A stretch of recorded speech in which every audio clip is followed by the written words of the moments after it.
Today's episode is brought to you by Audible. Highly successful and efficient people all have one thing in common. They all read, or at least listen. Now listeners of the show can get a free audiobook when you sign up for a free 30-day trial of Audible. You can keep the book even if you decide to cancel. Go to audible.blueboxdigital.com to sign up today. And now, on with the show.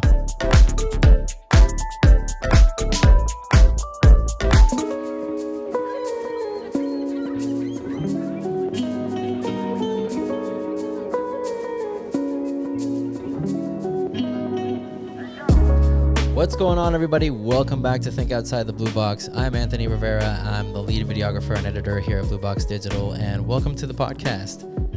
This is a podcast about creative journeys, the hustlers, the entrepreneurs, the people that are out there just following their dreams, doing what they love. And today I'm honored, man. I'm joined by the one and only Mr. Hit Record, Joe Lopez. Hey, man. Thank you for having me. Definitely a pleasure to be here, and salute to the platform, because again, like you said, everybody is on their own journey. Creatives, it's always great to stick together. We kind of go through, like you said, hustles and things that other people who aren't a part of that lifestyle, so to speak, wouldn't ever really understand. Yeah, they don't get it, all the things that go into it. So even if it's different styles, like whether it's video production or audio production or whatever it is, there's definitely a relatability, and it's great to be on the platform and be able to just swap stories, man. Thanks, man. Thanks for joining me, dude. And you and I have done some work together, man. We actually won an award. Mm-hmm. We won a Telly Award for one of our videos. Yes. Let's talk about that, man. Yeah, that's the record's called One and Only with a fellow artist, Nat Keza, from Sarasota. Yeah, shout out to Keza, man. And she's actually the one who introduced us, made the link, so definitely shout out to her. That the record, how that record came about, I started as an artist and kind of ended up morphing into this all-in-one producer, engineer, songwriter, out of, necessity in a lot of cases. I started recording music when I was like 14 years old. And obviously I had no money for recording studios. I didn't know anybody who made beats. I didn't know whatever. So essentially, had to do everything yourself. Yeah, put everything together myself. So with this record that I did with Nat, that was actually, I believe, we talked about it off air, as the last record that I put out as an artist before COVID and everything happened. Obviously, I'm still very active and consistent as a producer. But I had the record, and a lot of times, just a little peek behind the window, as a songwriter and as a producer, a lot of times I'll demo records. So I had, a hook idea for that beat, and I was kind of playing with it. And as I'm starting to record to it, my initial thought was, this would be a good record to collaborate with a female artist on. So Nat and I had talked for a while about, doing some records together. And I was like, you know what? Let me see if she would be down to maybe collab with me on this. And she heard it. She really liked it. We kind of went back and forth on some ideas, and it kind of started morphing to where I was like, okay, maybe instead of me just, giving this away to an artist or shopping this to an artist, maybe this becomes her and I on this. And, I don't like to do things halfway. So it was one of those things where it was like, hey, if I'm going to step back into these shoes and push a record as an artist and go through those processes, let's do a visual, and she had worked with you in the past and showed me some of the people. And I have a lot of people too in my Rolodex, but I was really impressed with the work, and I was like, hey, let's get this guy involved. Which I'm happy, and we were able to really put together, I think, a strong treatment, a strong story, and the way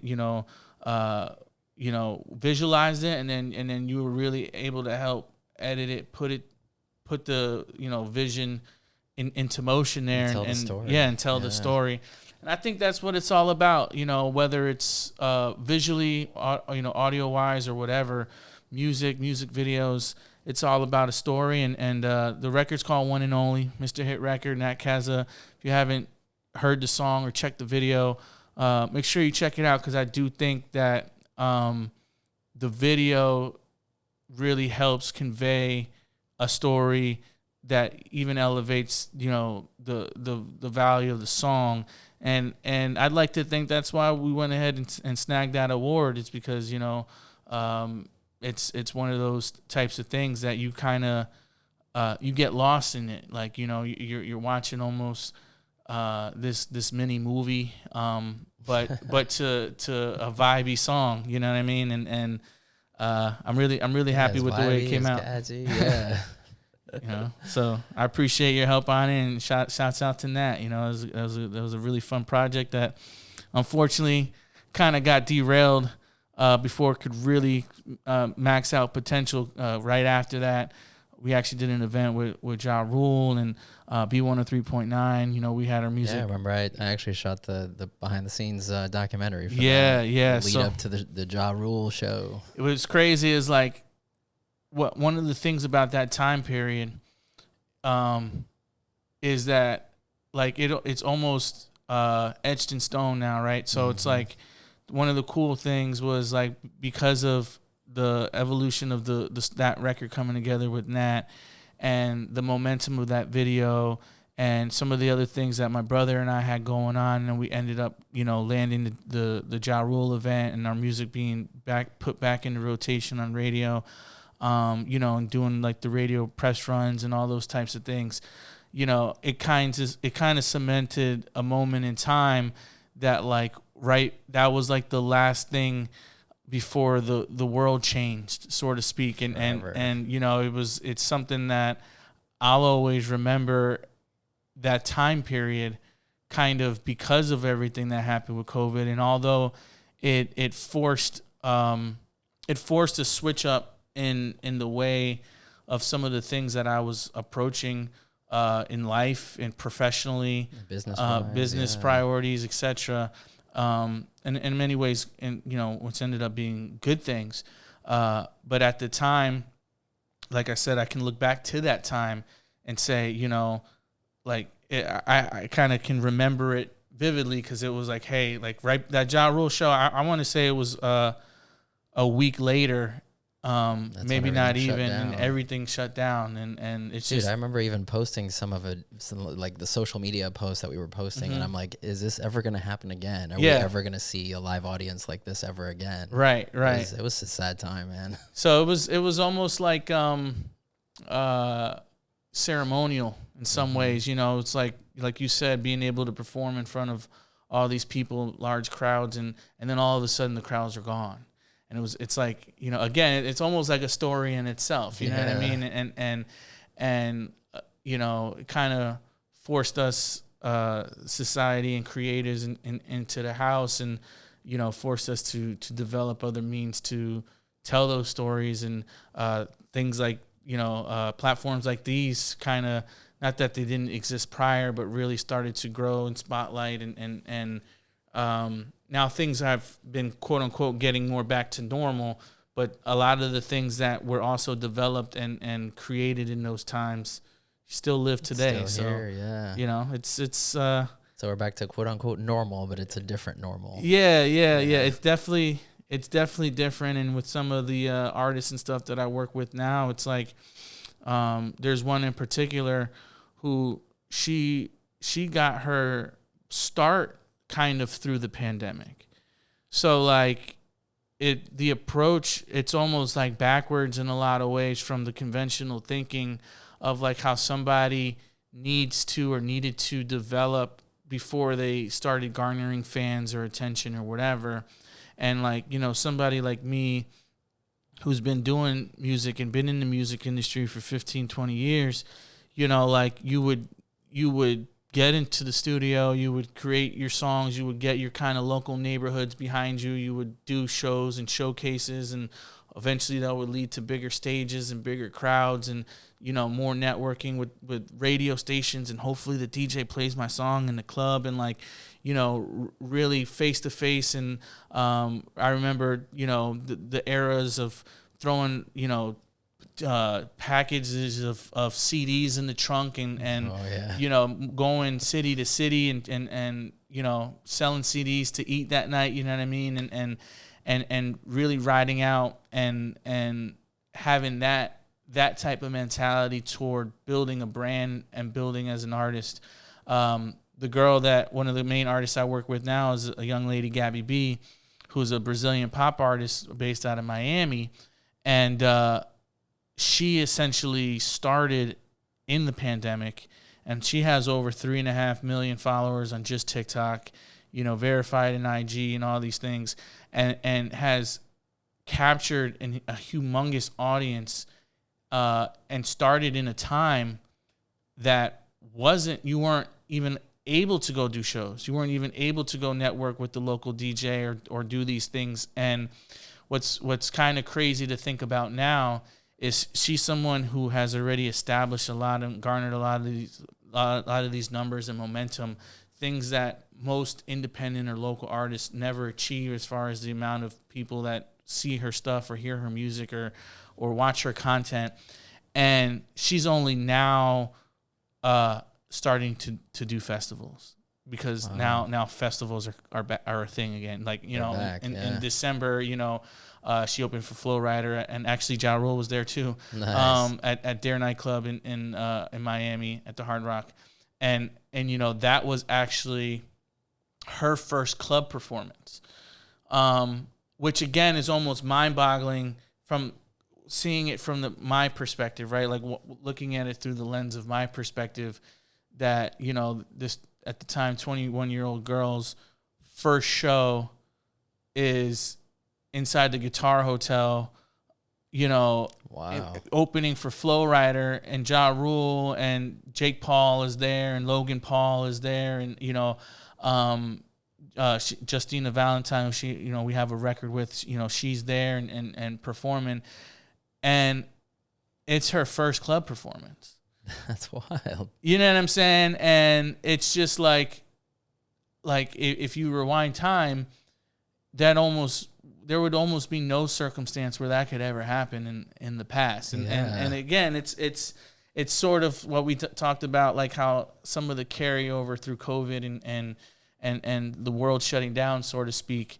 It's like made everybody shift. Yeah, everybody had to shift and adapt, and how the saying goes, adapt or die.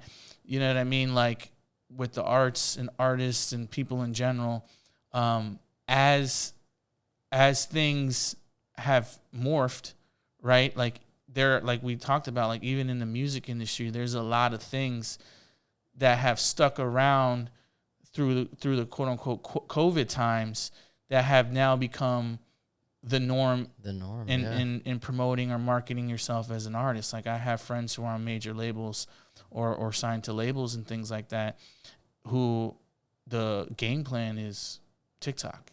The game plan is Instagram Reels.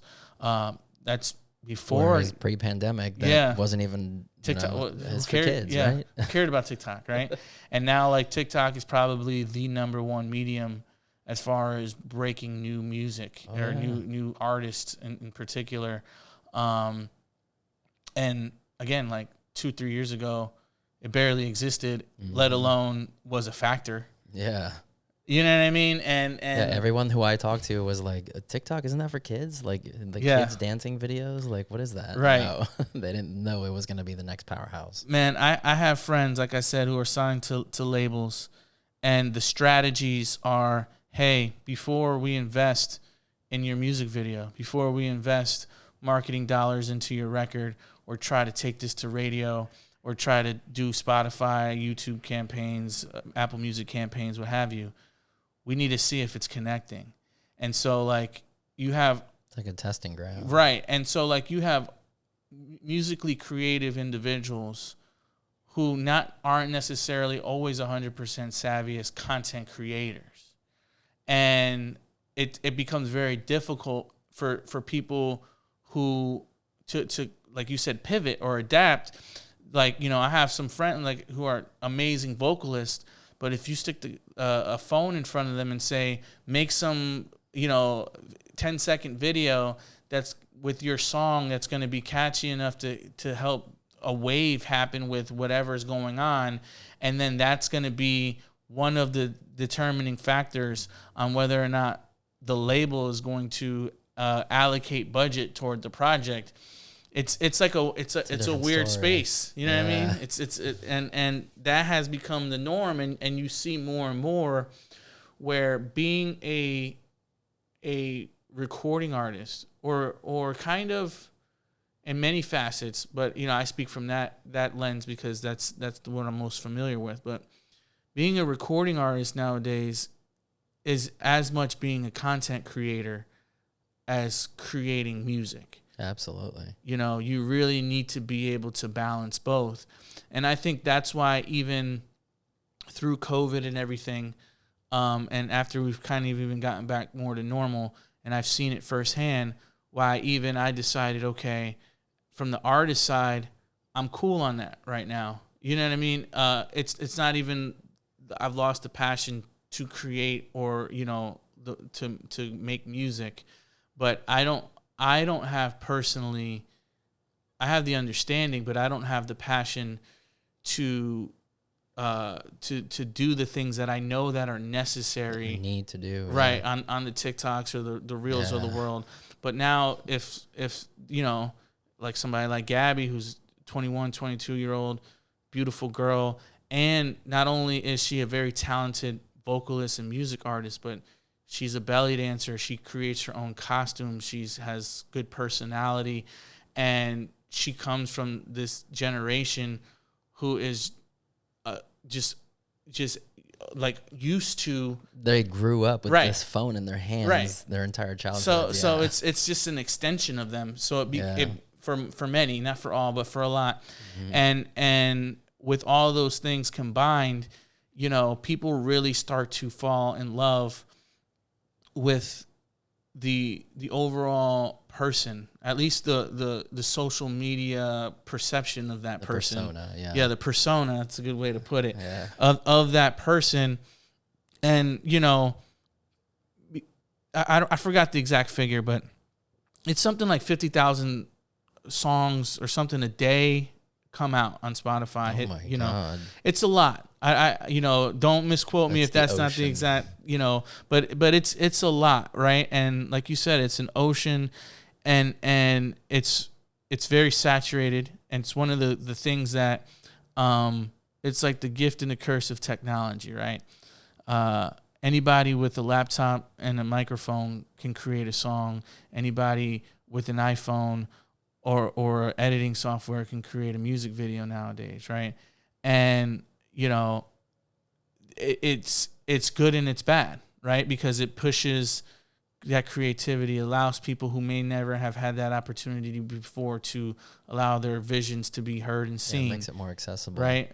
At the same time, it creates so much saturation that it's harder for people who take it more seriously. It's harder for people who are trying to rise, so the cream rises to the, to the top and everything. Like it's hard for that. It's hard for people to rise through the saturation. Now, at the end of the day, just like anything else in life, survival of the fittest, strong survive, but it's a different kind of strength, right? Like even in the music industry, not that it ever really was. People like to think that it was, but like somebody can have the most amazing voice in the world, but that's really only one small piece of the equation. They can have great lyrics or be a quote unquote dope rapper or whatever the case is, but that's only one piece of the equation. And sometimes, I hate to say it, it's not even the most important piece to the equation. And same thing, like, with on the video side, I'm sure that you get it all the time where somebody's like, why would I pay you XYZ? Why would I come to you and your company? My homeboy down the street, he'll shoot this video for me for $50, or he'll do this for whatever it is. And it's like, that saturation of justifying your work, people don't realize what you've invested in your skill set, in your craft, in your knowledge, in your equipment, in the work hours, and your experience throughout the process. And Dude, I've really seen that with photography, man, because I work with a lot of photographers, and Sure. I've seen, because phones have gotten so good nowadays that it's indistinguishable almost. Right. So it's kind of like almost anybody can just pick up a phone and be as good as a photographer. So I've definitely dealt with that in my industry. And then it comes back to adapt or die, right? Because like, you know, when we were kids, Blockbuster was the thing. Now Blockbuster, you know, there's one left and it's an Airbnb. You know what I mean? And so it's one of those things that, again, technology forces people to adapt and forces people to change. And if you don't really realize, like, okay, I need to make adjustments and whatever, and you don't necessarily have to follow waves or follow particular trends or whatever, but if you're not educated to be able to make the decisions, to know how to maneuver, you're kind of going to be dead in the water. So it's really interesting across the board as content creation, as just a whole. I mean, you know, I worked for ESPN for 4+ years. You know, I worked for other networks and dealt with, you know, major platform things. And even when it comes to stuff like cable, right? Obviously cable is still a thing, but now you have, you know, Sling TV and YouTube TV, and everything's application based. And, you know, ESPN has their own app now. Like I remember like even being there, and like I said, like I had left not too long ago, and the precipice of the app was still like really a new thing, even like in the time that I was there, and where it's developed to now is crazy. And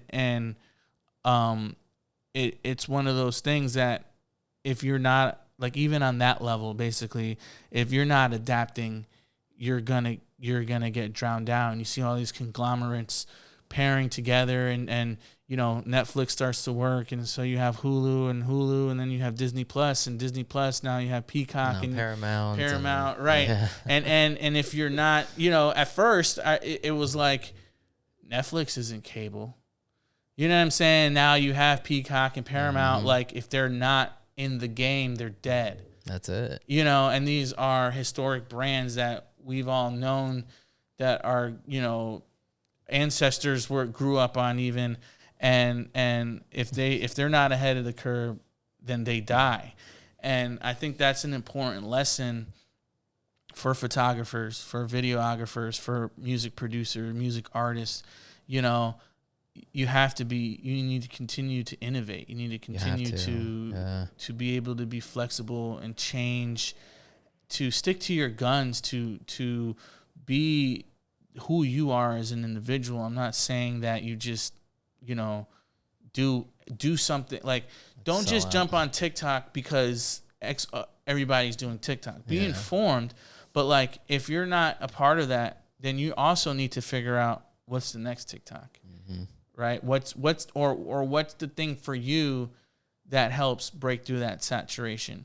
And it's not everybody has the same exact path, but, you know, it is necessary to have the information, you know, with everything you got at your hand, so you know how to maneuver the game, man. Absolutely, man. Yeah, and it kind of reminds me of the CNN Plus, how it just completely flopped, because I mean, they were trying to kind of stay in the streaming business, but they just they didn't cut it. Yeah, and it's interesting, you know. Again, I think, like, even while I was at ESPN, there's a lot of things that happen behind the scenes in these types of big places, and they take shots at certain things, and at the end of the day, you know, the viewers, the people, the audience really ends up being the biggest factor into these equations. So it's like, I hear all the time, like, people like, oh, nobody supports me, or nobody this or nobody that. And at the end of the day, garnering that support, you need to have a product that is something that people want to engage with. And sure, it's harder, it's more difficult if you don't have the financing. It's harder, it's more difficult because of the saturation, whatever. But at the end of the day, even if you have all those things, if you're not making the type of product that people want to consume, then it doesn't matter. Yeah, and that's irrelevant. Yeah, so I think like even at ESPN, like, I mixed Sports Center for, the majority, like that was like my main show that I worked on. And, they tried different iterations of Sports Center essentially. And now where Sports Center is back to is, it's not like it was in the 90s, like what they consider the golden years because of the talent of that. But they've gotten back to sports highlights. They do some touch political sometimes, but they try to stay away from it, because at the end of the day, it's like if I wake up in the morning and I want to catch the highlights from the night before, or if I'm going to sleep at night and I turn on Sports Center before I go to bed, I just want to see the highlights. Honestly, man, like everything's so politicized nowadays that you just want to turn your brain off, just hear a little bit of sports, I just want to catch up on stuff. And I think that's maybe some of the issue with like CNN, for instance, with CNN Plus.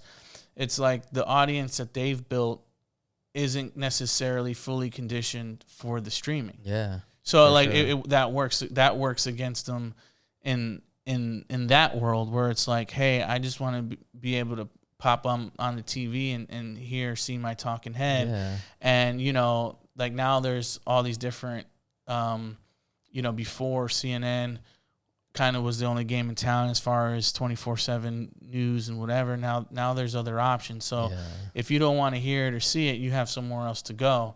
At the same time, if the audience that is engaged, and I understand trying to grow your audience and trying to be innovative but their current audience, at least, they want what they want, and what they didn't want very specific. wasn't the app based news. I heard that it's also because they have so many contracts out there that it's kind of like they can only be on CNN. Yeah. Like whenever they started their platform, there was a lot of stuff that they couldn't take off of cable. Like they had to create new content, which I think was their downfall, is the new content that they started creating was just not, it's not what CNN is. Like you said, it's like the 24/7 news cycle kind of thing. That's what they pioneered, and that's what everybody goes there for.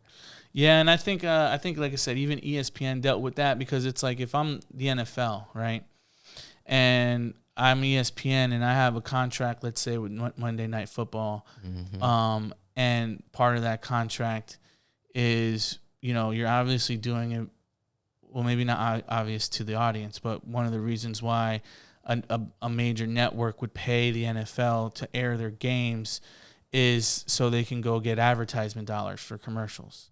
And so one of the so it affects them. Right. So one of the big pushes against something like an app is, okay, well now if it's airing in different places for an advertiser, how can we promise a certain amount of eyeballs and the analytics that measure up to us being able to garner the money back to merit the investment it takes to get the, to pay for the package to begin with. So then there's places that obviously, like if you have certain things that you now can't play on the app versus playing on the terrestrial station and things like that, it does affect it. I think the difference with something like ESPN, and where they were smart, is that there was other sport, hockey, there was MMA, there was other sports that really couldn't always get the shine in in a 30-minute hour Sports Center. If there's like right now, like like I don't want to date the podcast because who knows when it comes out, but during right this second, the Kevin Durant situation is a big deal. We at him requesting a trade, and with Kyrie Irving and everything, and so that's gonna dominate the news cycle like crazy. But if you want other things, now the app and you have more tapped into Whereas in the typical news cycle, it's almost already exists, right? Like you have local news, right? You have the ability to get those other ancillary pieces of content that isn't necessarily going to be on CNN anyway. And unless you're doing, unless you have other high profile, let's say podcast creators who are coming with enough of an audience themselves, like you see places like Spotify and even like Barstools and whatever, those are like the new networks. And again, it's that adaptation where CNN, I think that's maybe the swing and the miss that they tried, but you need the talent, you need the product that they care about to, you know what I'm saying? Like if you had the people that, like you said, if they had some exclusive content that was exclusive to the app that you couldn't get on CNN, that was good, then people would eventually cross over into it. But it is hard, obviously to, like, I know that Netflix obviously has a ton of content that's custom made and things like that. But even they're losing, bro. And they're losing a lot of money. They're losing because of that. It was the first loss ever in the company's history. And it's the risk that they take. We'll see how it plays off the long term, but it's like they have to burn so much cash to create this content, that is exclusive to them, but that requires a lot of upfront investment to bring that back. And if they're not garnering necessarily new subscribers from it, and now that there's more competition in the marketplace, that's the thing, man. With Netflix, at least there was a lot of content that was on there that's no longer on there. Right. Especially Disney. They had a huge contract with Disney and Pixar and all that. Yeah, and with now that Disney Plus is out, they're kind of hurting. Mm-hmm. The Office is off of there. The Office, yeah. So it's a lot of stuff pulled to Peacock. So it's almost necessary, right, for them to continue to make, Umbrella Academy, Innovate, the Ozarks, and like these shows that are exclusives to Netflix, but they cost a lot of money. And then, in any business sense, you have to weigh out how long can they let that burn, and then is it really is the content good enough that it's to retain?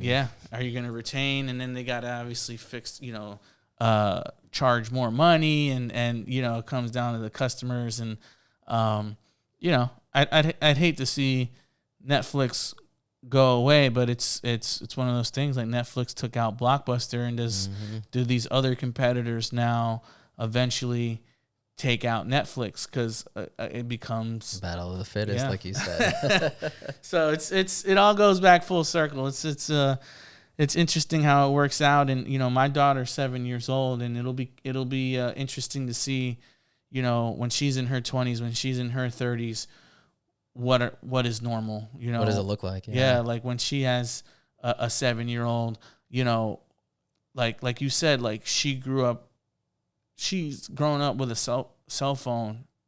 That's all she's ever known. Yeah. You know what I mean? She's never known a world where she didn't have it.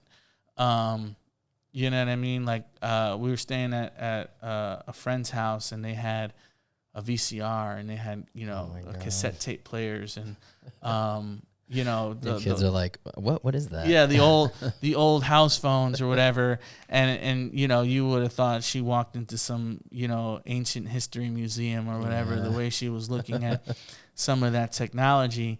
And it's insane to think like that technology was looked at in its day as how Tesla or how whatever, like how super innovative. Yeah. You know what I mean? And just how that all changes. And it's really nuts to think, like, even us on this earth, like, like how old they say that the earth is, and how long we've really been on it, and then how old our country is in comparison to that, versus how long,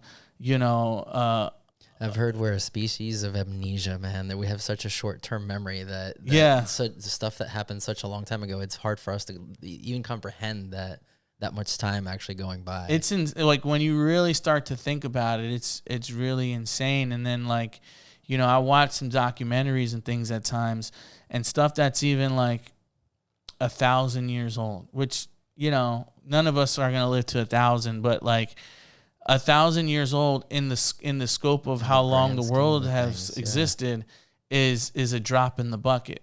But like, think about if you know, you were alive 1,000 years ago, you close your eyes and you woke up now, how different the world is in that period of time. So that it's just, what does 1,000 years from now look like? What does 5,000 years look like? You know what I mean? It's just funny. It's funny watching the Back to the Future movies, because they kind of in the 80s tried to predict what 2020 would be like, and Back to the Future 2, I think. And you see all this like clothing that's 80-ish, but they thought it was gonna be like that in the future. They thought it was gonna have flying cars and flying like all this stuff, and like it didn't turn out to be that way at all. Yeah. I mean, it is insane, and like, you know, what, like you said, what ends up coming to fruition, and then, you know, then there's technology that comes out, and you're like, wow, I would have never thought that was a, you know, a thing, and become just 5 years ago even. Yeah. And like I said, like even bringing it back to music and marketing and everything, like, you know, there's things as an artist 5 years ago, 10 years ago, putting together records, marketing yourself as an artist. So different. That was like, this is the thing you do. That is no longer the thing you do. And, you know, I don't know, this was even probably like 3 or 4 years ago. I had a friend, you know, he got locked up for like 10 years, right? And, you know, he's an artist. He came out, he wanted to do a song. He comes and does a song. And he was like, hey, can you burn that on the CD for me? And like, instinctually, I'm looking for the CD, and I realized, wait, I don't have any, like, we don't do that. Like, we don't do that anymore. Yeah, I'll put it on a hard drive for you, or email it to you, or whatever. Dropbox. And you know, obviously he wouldn't have known any better. He was, you know, out of the scene for 10 years. Out of commission. But it's just like, again, it's like things that, like, that was what you did like 10 years ago when you were done with a session. You burned the session onto a disc or whatever. You had your song on the CD, and that became your master copy.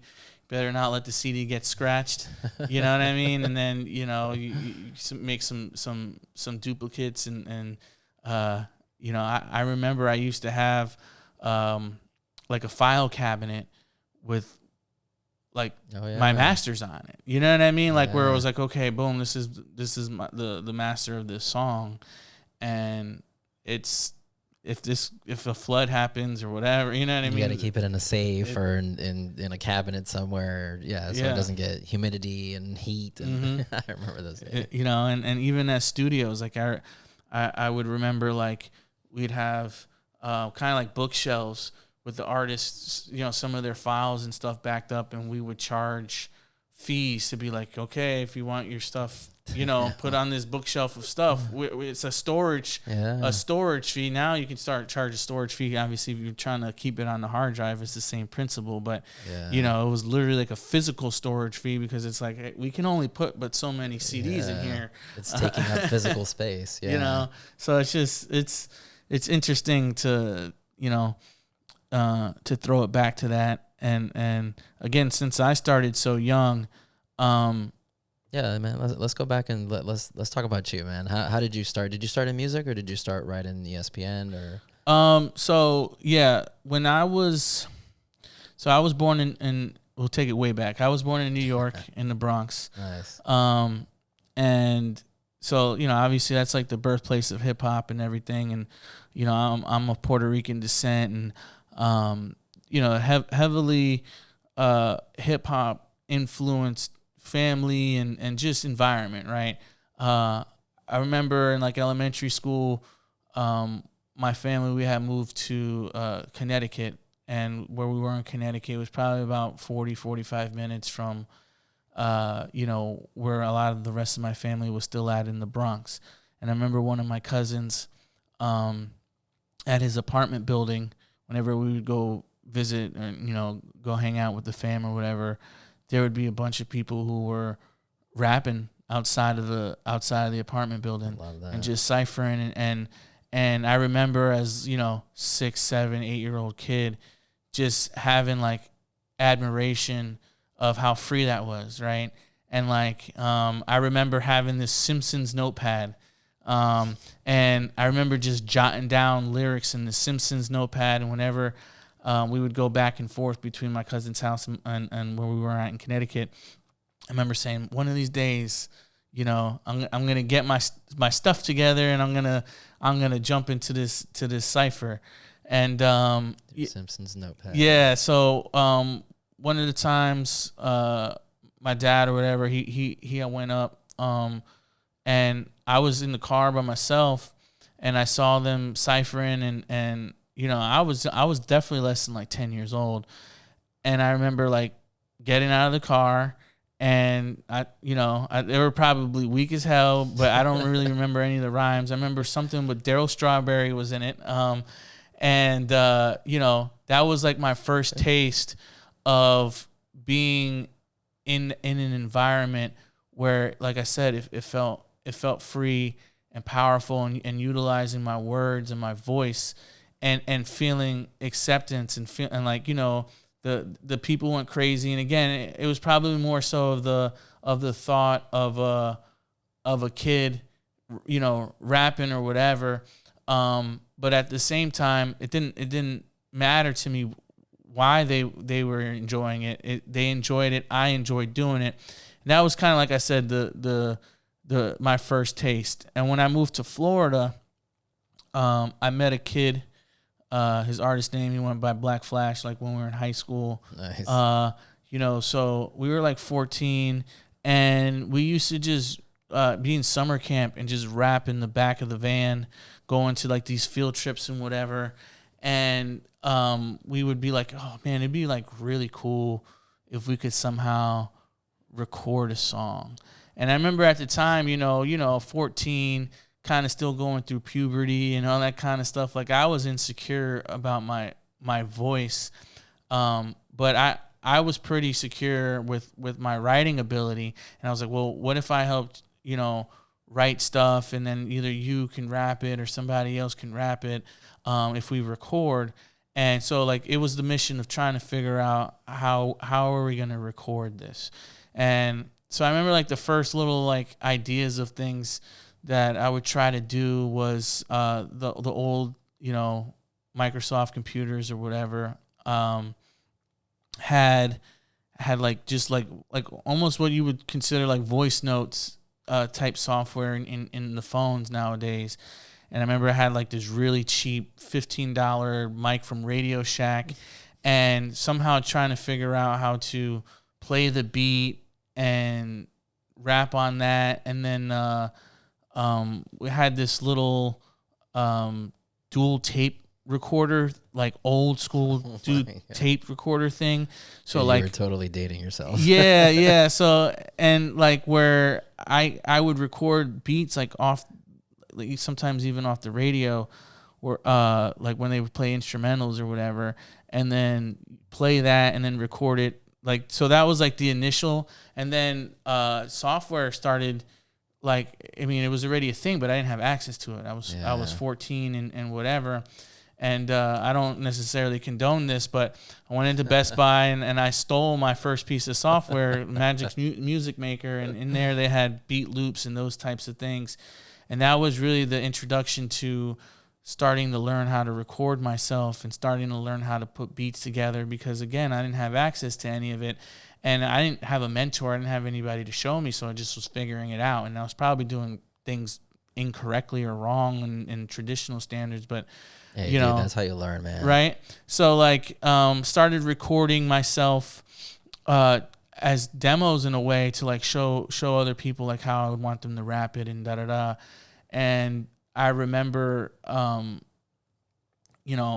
getting to the point finally, at this point we were just getting to the age 15, 16 where, you know, friends could drive and things like that. And I remember being in the car and having our song on a CD and playing it and like just being like, hey, what do you guys think of this song? Without them knowing like this was my song or this was, you know, music that I created or whatever. And they were really liking it. And then when I, you know, told them like, hey, that's me on the song. Me, yeah. And just the reaction again, it's like, it's almost like if, you know, you witnessed like an alien or something like, you know, that at that time in those circles, because again, like nowadays, because it's so available, people recording their own stuff was rare, especially like I said, a 14, 15-year-old kid. And so that was my kind of like initial thing into music. And so by the time I was in high school, I was already opening up for big acts even while I was in high school. So I mean, again, dating the times, like, you know, Lil Flip was one of the biggest artists at the time, and I was opening shows for him, and Lloyd was a brand new artist. I had, you know, Lil Scrappy and Trillville, like, so this was that era of, you know, 2003, 2004 era, and like I said, I'm a teenage kid figuring out, okay, you know, how do I make this happen? And so I remember doing opening for Lil Scrappy, and we brought like 150, 200 kids to this show. And I remember asking the promoter, like, hey, like, it'd be kind of cool, like, if you threw me like a few dollars, like, you know, all these people bought tickets, like, you know, it'd be nice if I get a little percentage of that. Something. And they kind of just were like, no, you know what I mean? And then I was like, well, if we have the power to bring people in the door like this, you know, maybe I can do my own show. So, like, you know, even in high school, whether it was at, you know, high school parties, or, you know, I even booked a venue when I was like 17 years old and through my own concerts and things like that. You know what I'm saying? While I was in high school, and I ended up getting, you know, I don't know if it was Double XL or what the magazine was, Vibe, I don't know, but it had an ad for Full Sail in there. And at the time, even though this was fun, and, you know, I was starting to get some name recognition and getting out there, I didn't really look at it as this was a career path option, something you could actually do for a living. Yeah. So when I seen the ad in Full Sail in the magazine, it really intrigued me. I checked out the campus, and I was like, you know, this is what I want to do. Like, I just want to be next to it however I can, you know. And so after I graduated, you know, I moved to Orlando, went to Full Sail, graduated from Full Sail, and while I was, you know, in Full Sail, networked with a lot of people that I still have, you know, some relationships with to this day. But, you know, I went for recording arts, so really, like, you know, I was your BFA. No, I actually only have my associates, but the way that it worked at the time, anyway, I don't know how it works now, but like the associates was really the program that dealt with the technical side. The bachelor's was then really the music business side. Gotcha. Which I felt at the time that if I was just going to get a business degree, it would have been cheaper for me to get it from a different college into Full Sail. Was just it was too expensive. It's way too expensive. They had the technical things that I wanted. So my first job out of college, while I was now also, you know, pursuing the music artist thing, was there was a local TV station in Fort Myers, Florida, Wink TV, that, you know, liked to hire their audio engineers out of Full Sail. Nice. So I really had no experience or thought or really knowledge base on audio for, you know, TV or broadcast or whatever. Obviously, I know I turn on the TV, I hear stuff, whatever, but like I didn't have any education on that. And I remember I went to this interview, if you want to call it that, for, you know, for this job at Wink, and the guy who was interviewing me left me with the current audio guy and was just like, you know, all right, well, basically start training them.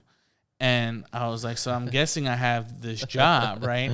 So for years, I sort of balanced, that balance, right, of having and learning the corporate side of doing audio in that environment, and then meanwhile continuing to grow as an artist, a songwriter, a producer, an engineer, and owning and operating recording studios and touring. And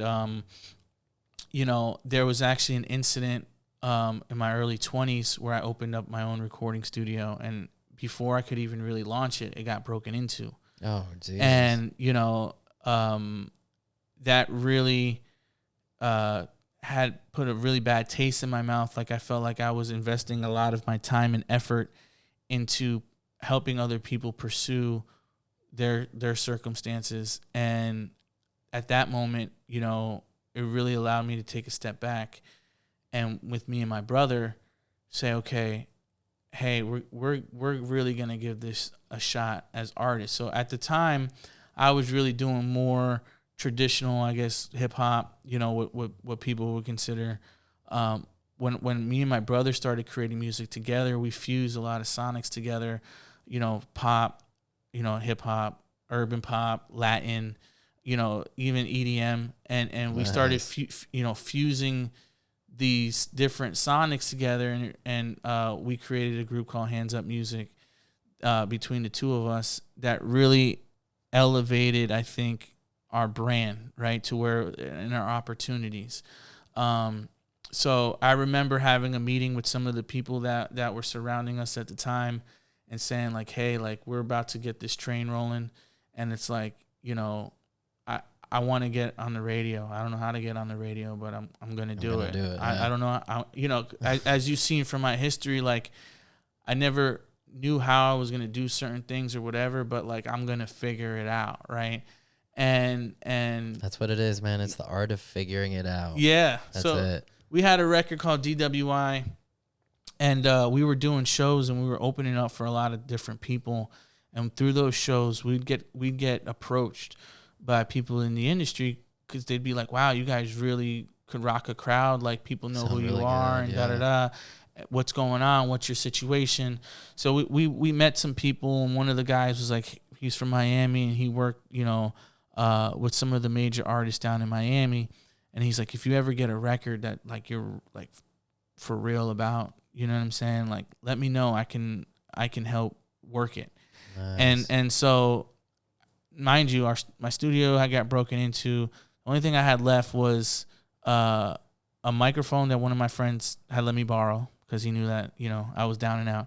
And then I had an old M-Box that the only reason why I wasn't in the studio was because it was broken. So we soldered it back together, and it was me, my brother, and we had a roommate in this apartment that we were living in Fort Myers, and we had the booth set up in the pantry and the recording equipment on the kitchen table, and we made this record called DWI, Dancing While Intoxicated. And that was on on the cheap microphone on the kitchen table, like in the pantry or whatever. The original vocals were cut there, and I was like, man, there's something about this record that's really catchy and different. So DJ Riffic, who was our DJ and we do a lot of things with, he was DJing at a spot that night, and I took it down to Naples. And we played it, and pop this in there. Yeah, and by the end of the record, people were singing the record. Nice. And I was like, all right, I think we got something for real. So we take that's validation. Yeah, right we there. take it to the guy and things like that, and through some maneuverability, he ends up taking it to Power 96 in Miami, one of the DJs, and saying like, hey, the guys at Y100, they want to play this song. I'm going to give it to you first. Make sure you get on it. And they were kind of like, yeah, cool. And then so he goes and does the same thing to Y100. And I remember getting a call from one of the DJs at Y100 like, hey, send me some drops for the song. and I'll play it tonight. We're gonna put it on. Yeah. And Nice. I was like, all right, boom. I sent it to him, and I remember it was like a Thursday night, and the record Starships by Nicki Minaj. I remember that was the record that played before ours. They mixed us in with that, and then Calvin Harris on Y100. And that's cool. You'll always remember. What song it was. I remember it vividly. I was sitting outside of a hookah lounge, like, oh man, like people were like, hey, everybody wanted to have a good time. Let's go and party. I wanted to hear the song, like just get that feeling. And like you said, everybody remembers like the first time they got played on the radio. If you got that experience, so the DJ at Power 96 saw that the DJ at Y100 was playing it, and so he decided, well, if he's gonna play it, I'm gonna play it twice. Oh, damn. You know what I'm saying? So like over that weekend, they started like kind of almost competing with our record, and by Monday I wake up and then I had an email from Epic Records, and that was the A&R department, and so we reach out and they're telling us how the higher ups, they're all they're familiar now with the record. They're curious what we have going on, and kind of like giving us like things of what they would like to see us do with the record, for them to really get it to where they were wanting to offer us a deal and everything. Yeah, they got to make you guys marketable. Yeah. So again, I hang up the phone. We're excited. But then we have to have another discussion, because it's like, all right, I don't know how to do any of this. Yeah. Like nothing. Like I at this time I have no management. We have no labels. We're pooling resources together. Just you and your brother, right? Yeah, me and my brother, our DJ. Eventually, we get an investor, so to speak, but like, investment dollars nowhere near what these major labels are competing with and whatever. But to kind of get us at least kickstarted there, and eventually another station picks us up, and then another station picks us up, and 20-25 stations later, we're getting played, and then we're starting to do shows like in different parts of the country, and a radio in Washington State, in Spokane, Washington, they call us and they're like, man, they love this record over here, and we're like, man, we want to. How did it get way over there? Like so we just had people helping us work this song, and we were working it from our angle, and then also the song kind of was growing legs of its own too, like being like these different DJ pools and circuits, and this DJ would show it to this DJ, or like some like old school viral, right? Yeah, in a way, it kind of went old school viral, to where like the station over there in Washington was like, hey, we want you to come perform this record. People really love it. And he's like, I can guarantee you, like, if you come out here, by the time you come out here, it'll be the number one record on the station. Wow. So, we negotiate the terms, we set it all up. And so we go out to do like kind of like this little Northwest tour in Coeur d'Alene, Idaho, and Spokane, Washington, and Tacoma, Washington, and that whole area. And I remember them picking us up from the airport, and he had the stats or whatever on his phone, and so we get in the car. As soon as we get in the car, he turns up the radio, our song is playing, nice. And then he shows us the stats, and we were number one. There. Wow. So it was dope, and like people like that started to change some of the momentum, in some of those things. So like throughout the course of that, we got to do some amazing events. We shared, like I mentioned Ja Rule earlier, but we shared the stage with Lil Wayne and Post Malone and Jeezy and Wayne's brothers, Gabriel Iglesias, Jason Derulo, Pitbull, Flo Rida, Trey Songz, Bubba Sparks, and like all these different people that we got to see firsthand and be a part of the experiences of performing on the same stages and be exposed to their audiences, it also, it like going through a lot of those experiences, right, started to really showcase a different side to the industry that if you're not that deep in it, you don't really ever get to see, right? So like, for instance, just as an example, some of these major labels, they're doing campaigns and things like that, and the radio stations and the labels, like everybody's kind of in cahoots, like one hand washing the other, so to speak. And I remember there was a station in Vegas that liked the song and they wanted to add it, but then like one week Sean Paul had a new song coming out. Okay, so we get bumped because there's only like a certain amount of slots that they can fill in with new music. With new stuff, yeah. And then Mariah Carey's new record's coming out, so you're getting bumped. Or Pitbull's new record, Jay-Z's new record's coming out. Damn. And so like the way the charts work is like the radio charts anyway, is each station is a format. So like you have top 40 radio stations, you have rhythmic stations, you have urban stations, right? And then so like in order to really like garner charting momentum, you need to have the same type of format stations playing your record all at the same time, because all that aggregate count is what they count for that week as your chart position. So you can have an insane amount of total spins, but if you're not hitting all at the same time, you're not necessarily hitting the charts. And the way that the radio program directors and things like that and the record labels, what they were at the time, what they're looking at is to see people's chart position. So if they see, okay, there's this Hands Up Music group that's coming up, let me go check this song because I see it's on the rise, and then maybe I throw that into my, and so like the way that like, especially then with a lot of artists, their goal was, we have a new record within the first week, 2 weeks, we need to kill it because we need to get enough momentum that all the other stations hear it, jump on it. And then that's why you could, back in the day, you could hear a song on the radio one week and then next week, then it's everywhere. And when you don't have the resources to compete with the people that already have these built-in relationships, that already have the funding and the money to be able to shoot the major videos and be able to do the hand washing that they can, you realize, oh wow, like I'm not fighting a fair fight. So we ended up doing a remix to the record, which included Mims and VIC, which were both platinum artists in their own right, which helped keep the record alive and thriving.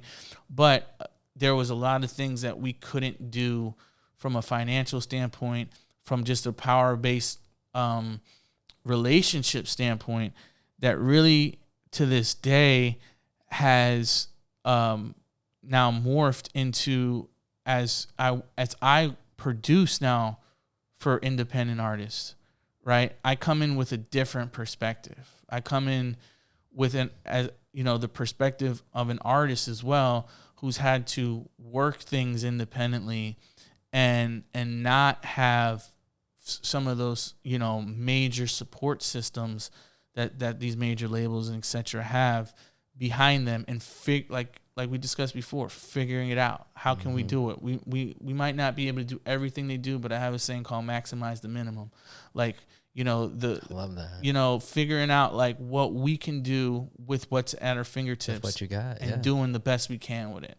And so like, eventually my daughter, I said it was 7 now, like my daughter was born, and eventually that obviously became priority to me. Right. So, I couldn't just get up and go do shows for minimal or no money and be bouncing around and be in the clubs every night and It's a little harder to do. Right. Yeah. So that kind of started shifting my focus to more studio work, to producing again for others, operating studios, and starting to do more, I guess, what is considered safer work, in the sense of, I started doing more corporate stuff, started, investing more time into things like the broadcast audio. And I became a program director myself for radio. And that led to me building up enough a resume that someone like ESPN, came knocking and offered me a position to be an A1, be an audio engineer for them.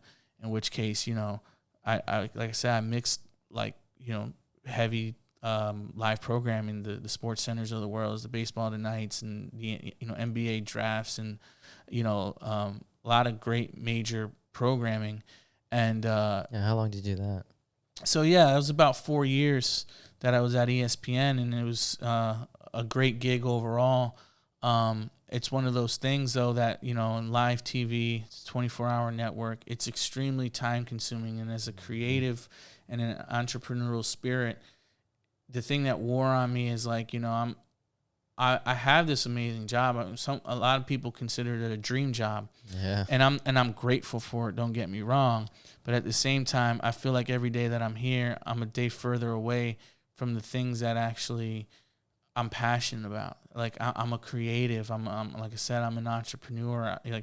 Like, and even to this day, like I get some really good corporate opportunities, and I'll be honest, sometimes they're very hard to turn tempting. Away. Yeah. And I'm not even going to say that I won't go back for periods of time, because, it might be the right decision for the moment. Yeah. But, I do love being able to have the flexibility and the freedom.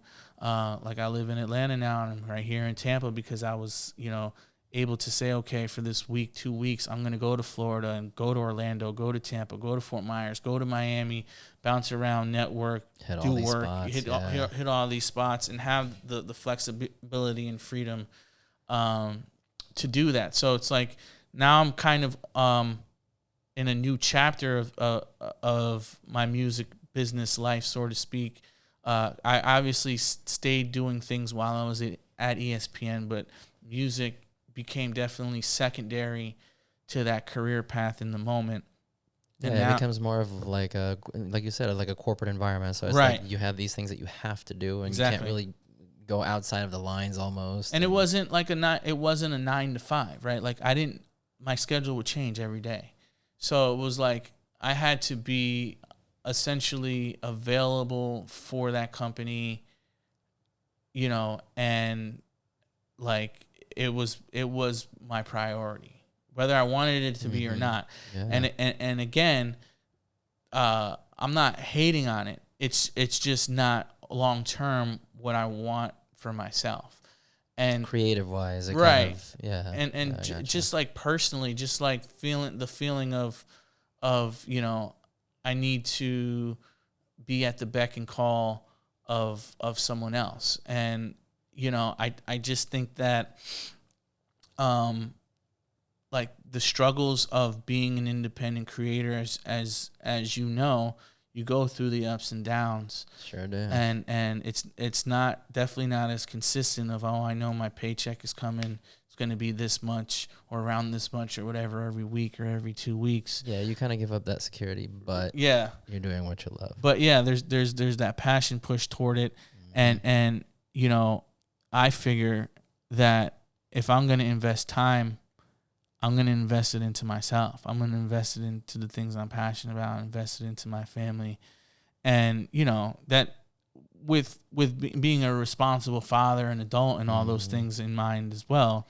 But yeah, that's kind of where I'm at now. And in this chapter of Mr. Hit Record and being a producer and songwriter and recording engineer, really being able to tap in with artists who have the foundational pieces that I felt like, I had in some respects, like, and then maybe even more like than I have, like, that have possibly budgets behind them, that have, the quality of music and care and attention into their stage show and their ability to connect with people and tell stories and being able to work that TikTok. Yeah.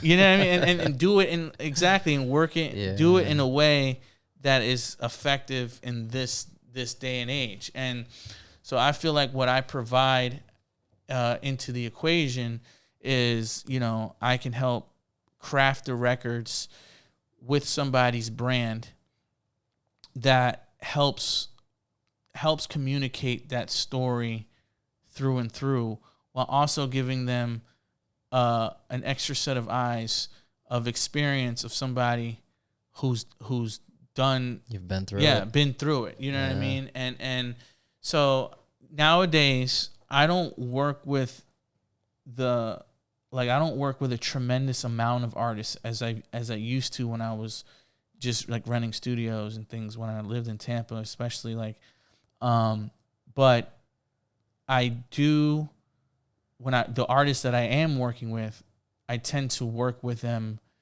in a more, all-inclusive way. Like, I'm involved kind of start to finish from, writing to producing. Exactly. To the rollouts and thinking like, of how this all fits in brand building and just, and that's kind of where I think, at least in this phase, I'd like to be. I guess if I had a dream vision, so to speak, I'd love to help be a part of that elevation for another artist and become sort of the guy maybe down the line that can take, an artist from, being in their starting phases, help develop them up, help getting them the records, and either maybe eventually getting people signed, or maybe me as a producer, maybe I get production deals where I get budgets or whatever the case is, where I can sign artists or whatever, however that works out. And time will show and prove, hopefully, that I have those abilities. But, with some of the artists that I'm working with now, obviously my immediate goal is to help them continue to grow, provide the energy and the music and just the overall insight to do so. And then long term, hopefully I can replicate it and create a system to where, I can be a player that go-to person that people go to exactly one-stop shop, man. Yeah, exactly. So that's kind of where I'm at in a nutshell through the history of Mr. Hit Record and kind of to where I'm at now, man, and just continuing to grind it out, bro. And taking it a day at a time. And it's funny and ironic at times, like the perception value. Sometimes when I'm busy and I'm moving around, sometimes that's not the most not the times when I'm monetizing the most.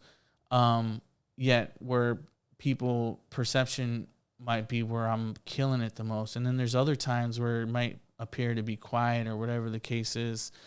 I do think that what was like a kind of a sweet kind of like way, like when I left ESPN August of last year, and my first major sync placement since leaving ESPN was with ESPN. Oh, wow. So I have a song with Vikina, who's signed with Pitbull, and it's on ESPN, and they've used it on First Take and NBA Today and like all these big shows. And I thought that was like again, like cool. The way the story just kind of, like my first, the irony of that was when I was at ESPN, it was a conflict of interest to have my music on ESPN. So I had a song that they had interest in syncing that they didn't realize it was my song.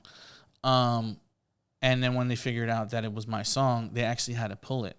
But because it was a conflict of interest. And I was disappointed at the time, obviously. Yeah. But one of the things, it garnered me a relationship with the music supervisor there, and he was able to learn about me and some of my history, and like that I wasn't just some random person that like, oh, this guy actually does this, to where it's like, here's my email, here's my number, like, again, one of those things, if you ever get something for real, if you ever if you ever leave this place and you're ever working at, like, you have my information type of thing.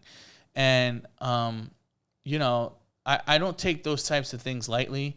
Like, for instance, I was able to shop the record directly, which is rare, as again doing things independently. Like, normally there's processes of going through publishing companies and people who have already garnered those relationships.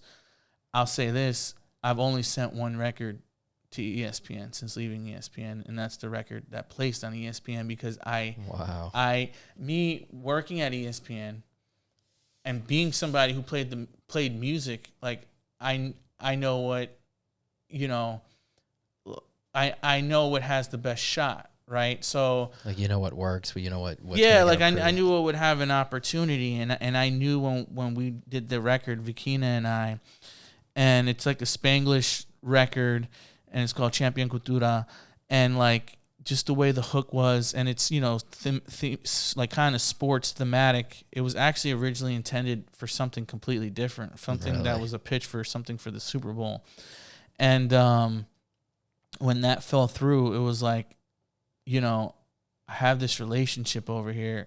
I'm gonna, you know, I think this record would really work, and so like I get hit up all the time. People are like, "Oh, can you send this record to ESPN?" Nice.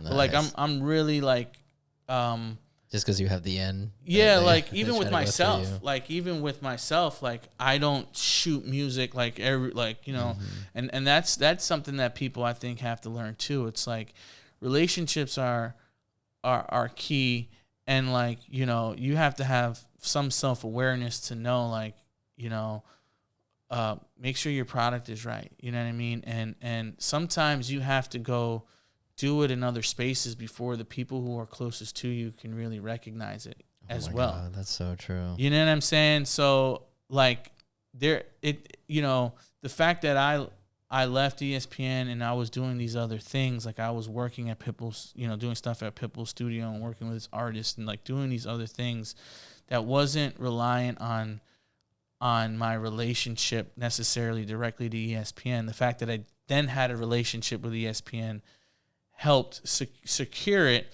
But if I wasn't doing these other things, if I didn't have the product, if I wasn't out active working with, you know, like I said, you know, people in Pitbull's camp and at the studio, like being in those types of environments, I'm not getting those types of opportunities. And I think it's valuable for people who are continuing to grow in their respective fields, because I just hear so often, like, you know, and I get it, but it almost gets annoying how complacent people, how much people can complain about lack of support or lack of whatever. Like, you got to do the work. But they're not out there doing the work. Yeah, they're not out there networking, meeting people, like you said. That's so important, man. And you could do the work, and it's still not enough. But if you're not doing the work, there's somebody who's doing it. You know what I mean? There's always somebody who's gonna outwork you, man. You know, so I'm glad to be in the space that I'm in right now and continuing to figure it out. You know what I mean? Yeah. And I think that's what's key, is not allowing, you know, and I have to really follow my own advice on this accord, but like not allowing self-doubt and outside interference of. I remember when I left ESPN, I had random people hit me up on Facebook who I haven't talked to in years, like basically call me crazy, or like, why would you do that? And it's like, you know, all these different kind of things. And it's one of those things that, you know, it's because people look at what you had as something they want. Right. So it's kind of like, you already have it, man. Like you're giving up what I want, kind of. Probably. And it's like important to not give into that. And it's important even within your own self-doubts and insecurities to really continue to fight. To push yourself, man. Yeah. And figure it out. I mean, even it's like a therapy session through this podcast or whatever. Like even me, like as I'm saying it, like I'm realizing it, you know, even going back like through the journey of me, so to speak, like of how that's kind of consistent through my process, and I would venture to say yours and other people, other creatives who continue to strive and figure out ways to reinvent themselves and continue to grow, is just having that, whatever that impulse is, that whatever that trait is, to, you know, no matter what's being thrown at you, is to figure it out. And you know, and you know, walking away from even like this podcast like that, I know that's the messaging that's gonna kind of ring in my own ear where it's like, hey, you've gone through things before, you know what I mean? You have the knowledge. Yeah. You've proven that you have the strength, like you said, the knowledge and the ability to do it. So, let's figure it out. You know what I mean? That's awesome, man. Well, thanks again, dude. Thanks again for coming by and telling your story. And it's because of networking that you're here. It's because of Keza, and Keza kind of put us together. And yeah, that's why you're here. And yeah, man. Shouts out to you. Shouts out to BlueBox Digital. Shouts out to the podcast. And again, I appreciate even having the platform to share the story, to share ideas and thoughts. And, even if one person comes across some of the videos and it motivates them, that's a win. And obviously, it shines a light to my brand. Hopefully, it continues to help grow what you got going on here, because it's special, man. And I appreciate it again for being on. Thank you, man. Yeah, I appreciate your kind words, and I appreciate you taking the time. I know you're a busy man, so I appreciate you taking at least an hour and a half to kind of come by and tell your story, man. I really appreciate it. Yes, sir. Thank you, my brother. Where can people find your stuff, man, online? Yeah, Mr. Hit Record. So at Mr. Hit Record on Instagram, and I have a website link in my bio there on Instagram. It's the website's not completely finished, so I don't have the URL and stuff set up, but somebody can, it has enough there that you can kind of get a feel for some of the packages that I offer as a producer and as a songwriter and audio engineer, and some of the recent projects and stuff that I've worked on. So that's probably the best place to go ahead and check me out, man. Yeah, that's awesome, man. And how many artists do you have so far? How many artists have you signed or have you worked with? Right now, I mean, I've over the course of years, I've worked with thousands of artists, and from artists who have recorded their first songs to, people that are household names, or who have had records that everybody knows. Like I said, nowadays I've really started to highly focus on individualistic projects. And so there's a girl, Cheyenne Elliott, who I did a lot of the projects for, and she's Dionne Warwick's granddaughter and cousins to Whitney Houston. And we did a lot of cool R&B projects together, and she's got a couple of videos that are out. The artist Two Pistols, who's most known for the record She Got It with T-Pain.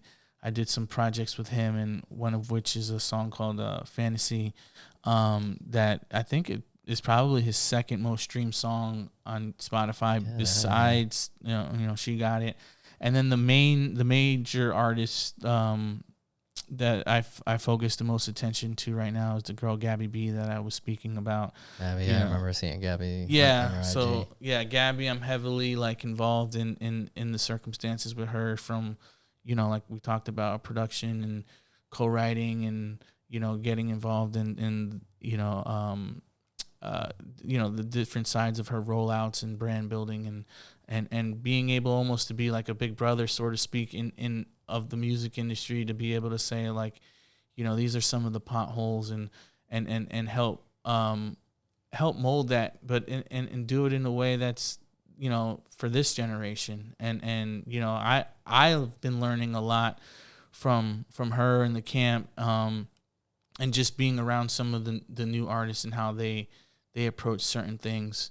And I'll say perspective is everything, you know what I mean? And to have the ability to be open to see things in a different perspective is important. But those are the some of the projects. You can go on there, see some of the other ones. But right now, like I said, I think Gabby's the main artist that I've been really trying to help elevate, and hopefully she can become a even bigger household name than she already is as time progresses, and then maybe I can start to take on more as we get going, and like you said, maybe even start signing some of these artists to my own production company, and even thinking about opening up another going back and opening up a location, but up in Atlanta. So a studio. Yeah. Studio location. You know, I thought you already had a studio up there. I have one. It's in my house, and again, I usually use it more so for private sessions for things like, you know, artists like Gabby, and I just had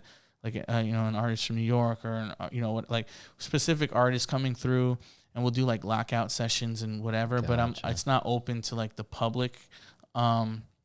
But that's where I do the majority of the things. But now that I'm in Atlanta and the area, and great music market, a lot of talented people, I do kind of want to get in the mix more there. And I've been thinking that might be the way to really do it, where I have a space, right? Like a creative space where it's like, you know, you just try to attract that energy and you know, really, you know, I can hopefully build, and who knows who I can meet within that market. So yeah, I mean, look where we are, right? Yeah.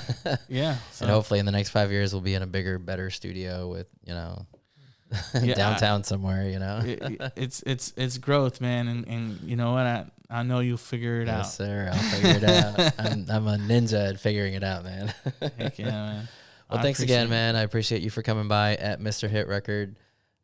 For us, it's going to be at BlueBox Podcast. We're on Instagram and on TikTok. We post 60-second highlights from the podcast if you don't have the full hour and a half to watch the whole thing.